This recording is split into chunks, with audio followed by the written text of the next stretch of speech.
Timo Tjahjanto, who I might have pronounced that right, I try to do research. If I pronounced it wrong, I am sorry, is the name of the director for Netflix's new film, The Shadow Strays, which I got to catch at Toronto in a movie theater for Midnight Madness, and this has gone severely under the radar for a lot of people out there. So I'm making it my personal duty to promote the coolest action movie of potentially the year and also the decade. Because when it comes to action filmmaking, you have your different types, right? Like I do think Furiosa is probably the better movie in terms of these two, but that one focuses on action like the one on the highway where it's a 15-minute sequence and there's all these cars and stuff like that. But when it comes to hand-to-hand combat, this is the best action I've seen in a movie since The Raid. And when it comes to the director Timo, I am severely behind on all of his work. Before this, I only saw some of his stuff in the VHS movies, which I don't even know which segments were his, but I've heard amazing things about The Night Comes for Us, and I just haven't seen it yet. I hear great things. I gotta watch it, and I bet it is as good as everyone says, because the way he directs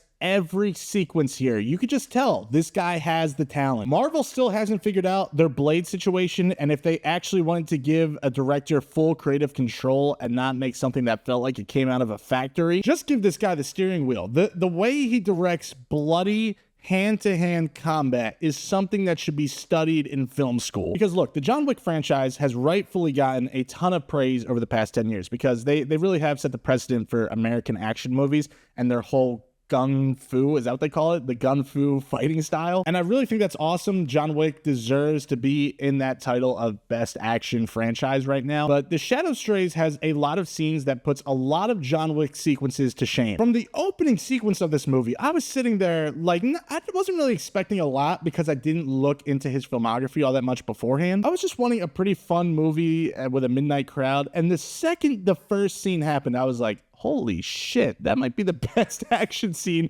of the decade so far. And then every scene that comes after just gets better and better and better, at least in terms of the action sequences. And maybe there's a point, right? Like if the first one starts here and you're like, damn, that was awesome. The second one, damn, that was awesome. Third, damn, that was awesome. Fourth, damn, that was awesome.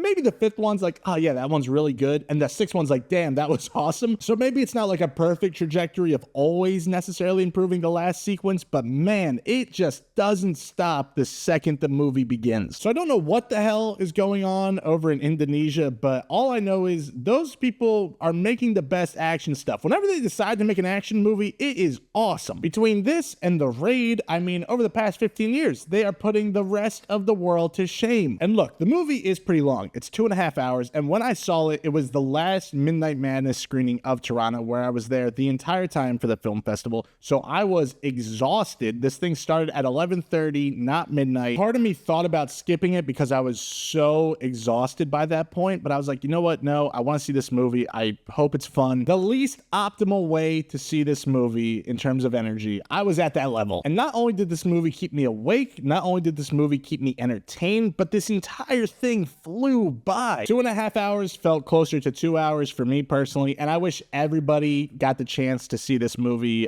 in a movie theater with a packed crowd. That was one of the most fun experiences I've had all year in a theater. Everybody in there had a great time whenever something bloody and crazy would happen. It's like everyone's talking about how fun Gladiator 2 is recently. And you watch a movie like this and you're like, how could you have fun with Gladiator 2? Because there's just so many other people out there that are so much more talented, giving you something that's super creative and super crazy besides sharks in the Coliseum. And I don't want to spoil any of the sequences for you. I do want you to go in as blind as you can and just experience the action scenes as they happen. But if anybody watches this and goes, yeah, you know what, the action was okay, they're full of shit. I will say the areas where the film falls a bit flat for me is in terms of the story, because it's very basic. It's an assassin that goes against her order. She tries to protect a younger boy. You've seen that story a million times, and it's not bad or anything. It's just super basic. They try to add some emotion to the story that I really think doesn't work at all. Like, I never really felt the chemistry between the two lead actresses of mentor and mentee. Like, I just didn't really fully buy into that. So I think if there is one thing John Wick definitely wins in terms of action franchise filmmaking, because it seems like they're gonna make Shadow Strays too, and I can't wait for that. But the John Wick franchise definitely does a better job at world building. You know, even though the action is pretty neck and neck of who's better, I probably think the Shadow Strays has the better action overall. But in terms of the world building and how they set up John Wick and how they hype him up of,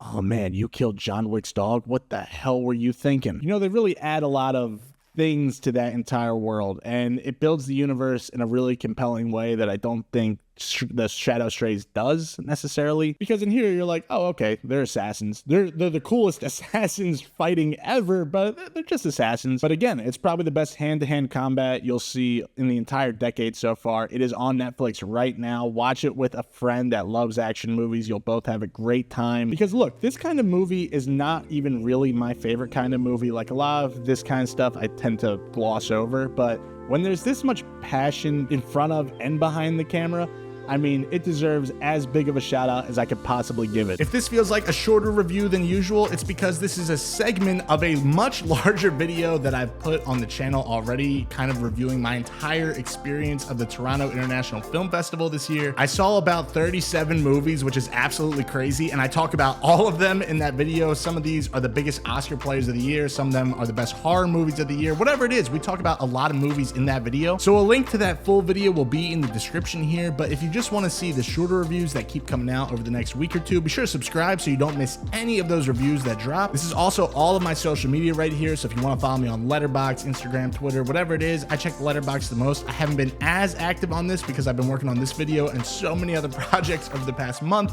but I love talking about movies on there, so if you want to keep up with what I'm watching, be sure to watch that. Also, shout out to Reed for being so patient with me and helping edit all these videos and getting all these exports out. So if you need help with any editing at all, be sure to hit him up. He will absolutely help your videos out a ton. Be sure to like these videos, whether it's this video, the Long Toronto video, they all help me out a ton. It helps more than you think. I know a lot of people ask for you to hit the like button, but it helps me pay Reed to help me keep editing these videos. So if you won't like it for me, like it for Reed. And be sure to comment down below. Have you seen this movie yet? If the film has come out, what did you think of it? If it hasn't come out yet, are you excited for it still? Did my opinion change? I mean, this outro is going on the end of all my videos. So with this specific movie, I don't know if I loved it or if I hated it, but you know what? At the end of the day, a day talking about movies is a good day. So I'd love to talk to you in the comment section down below. And that is it for me. So this is Chase. Thank you so much for watching as always, and I hope you have an awesome day. Thanks.